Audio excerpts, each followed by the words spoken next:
Praise the lord. આજે આપણે પુનર્નિયમ 8 તેની 11મી કલમમાંથી પ્રભુના વચનો જોવાના છે. વચન આ પ્રમાણે છે: સાવધાન રહેજે, રખેને તેની આજ્ઞાઓ તથા તેના કાનૂનો તથા તેના વિધિઓ, જે હું આજે તને ફરમાવું છું તે ન પાડતા તું યહોવા તારા ઈશ્વરને ભૂલી જાય. આમીન.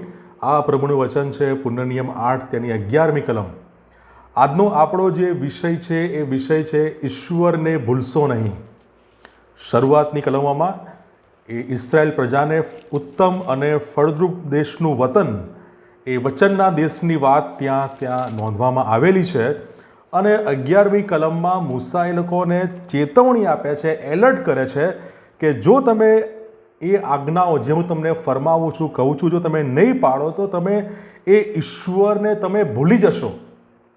ઇસ્રાયેલીઓ 40 વર્ષ સુધી અરણ્યમાં ભટકતા રહ્યા અને પોતાની જરૂરિયાતો માટે દરરોજ ઈશ્વર પર એ નિર્ભર રહેતા, આધારિત હતા. પણ જ્યારે તેઓ વચનના દેશમાં હવે બસ પ્રવેશવાના જ હતા, ત્યારે મૂસાને ચિંતા હતી કે તેઓ અરણ્યની મુસાફરીમાં જે પાઠ જે શીખ્યા છે, ઈશ્વરની વાતોને અથવા ઈશ્વરને તેઓ ભૂલી જશે. આ ચિંતા એ મૂસાને સતાવે છે. ઈશ્વરને ભૂલશો નહીં. અને પ્રભુના વચનોમાં આ બાબત ઘણી બધી જગ્યાએ આપણે જોઈ શકીએ છીએ. ગીતશાસ્ત્ર 103 તેની 2જી કલમ પણ જણાવે છે: રે મારા આત્મા, યહોવાને સ્તુત્ય માન, તેના સર્વ ઉપકારો તું ભૂલી ન જા. અને એ જ પ્રમાણે નીતિવચન 3 તેની 1લી અને 2જી કલમ: મારા દીકરા, મારું શિક્ષણ ભૂલી ન જા, તારા હૃદય મારી આજ્ઞાઓને સંઘરી રાખવી, કેમ કે તે તને દીર્ઘાયુષ્ય, આવરદાના વર્ષો તથા શાંતિની વૃદ્ધિ આપશે. ઈશ્વર અને ઈશ્વરની આજ્ઞાઓને, ઈશ્વરના વચનોને એ આપણે ક્યારેય ભૂલવા ના જોઈએ. એ વચનોને અને એ ઈશ્વરને આપણે યાદ રાખવા જોઈએ, કારણ કે એમનાથી જ આપણને દીર્ઘાયુષ્ય, આવરદાના વર્ષો અને શાંતિની વૃદ્ધિ આપણને પ્રાપ્ત થાય છે. મૂસાને ચિંતા હતી કે આ પ્રજા એ અરણ્યની મુસાફરીમાં જે પાઠ જે શીખેલા છે એ ઈશ્વરને એ ભૂલી જશે. સમૃદ્ધિના સમયોમાં ઘણી વખત આપણે આત્મનિર્ભર બની જઈએ છીએ, અને આત્મનિર્ભર બની જઈએ છીએ ત્યારે આપણે ઈશ્વર પરની નિર્ભરતાને આપણે એની સાથે ભૂલી જઈએ છીએ, અને એની સાથે અભિમાન પણ આપણામાં આવી જાય છે. પણ તમે યહોવાને ભૂલશો નહીં. મૂસા એ પ્રજાને કહે છે. પૂરતો ખોરાક એ ઇસ્રાયેલીઓને સંતોષ તરફ દોરી જશે, અને આ સંતોષ, એ જે તૃપ્તિ છે, એ જે સેટિસ્ફેક્શન, સલામતી, એ ઇઝરાયલને ઈશ્વરને ભૂલી જવાનું કારણ એ બની શકે છે. અને આપણા વ્યક્તિગત જીવનોમાં આ બાબત પણ આપણે જોઈ શકીએ છીએ. ઈશ્વરને ભૂલી જવાનો અર્થ એ છે કે વ્યક્તિના રોજિંદા જીવનમાં, એના વિચારોમાં, એના નિર્ણયમાં ઈશ્વરનો સમાવેશ થતો નથી, અથવા ઈશ્વરને પ્રાથમિકતા ત્યાં અપાતી નથી. એટલે ઈશ્વરને ભૂલી જવું. આપણા નિર્ણયોમાં, આપણા વ્યવહારમાં, વર્તનમાં, વલણમાં, વિચારોમાં જો ઈશ્વરને સ્થાન નથી, પ્રાથમિકતા નથી, એનો અર્થ કે આપણે ઈશ્વર અને ઈશ્વરની આજ્ઞાઓને આપણે ભૂલી જઈએ છીએ. અને આ ભૂલી જવાથી, આ બધી બાબતોથી આપણે ઈશ્વરની આજ્ઞાઓનું, ઈશ્વરનું આપણે ઉલ્લંઘન કરીએ છીએ.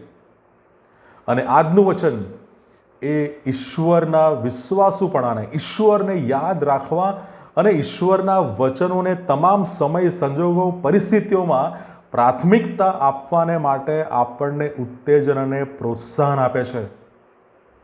એ મૂસાની ચિંતા છે કે આ પ્રજા એ જ્યારે વચનના દેશમાં જશે ત્યારે એ ઈશ્વરને એ ભૂલી જશે. માટે મૂસા એમને કહે છે કે ઈશ્વરના આજ્ઞા, કાનૂનો, વિધિઓ જે હું તમને ફરમાવું છું તે ન પાડતા તું યહોવા તારા ઈશ્વરને ભૂલી જાય. રખેને તું ખાઈને તૃપ્ત થાય ને તારા સારા સારા ઘર બાંધીને તેમાં રહે. મૂસા એ પ્રજાને આ કલમોમાં એ ચેતવણી આપે છે કે જ્યારે તમને એ આશીર્વાદો પ્રાપ્ત થશે ત્યારે તમે બની શકે કે તમે ઈશ્વરને ભૂલી જાઓ, પણ એ ન થાય એના માટે શું કરવું? એના માટે આપણે તમામ સમયોમાં, તમામ સંજોગો, પરિસ્થિતિમાં આપણે ઈશ્વરને પ્રાથમિકતા આપવી.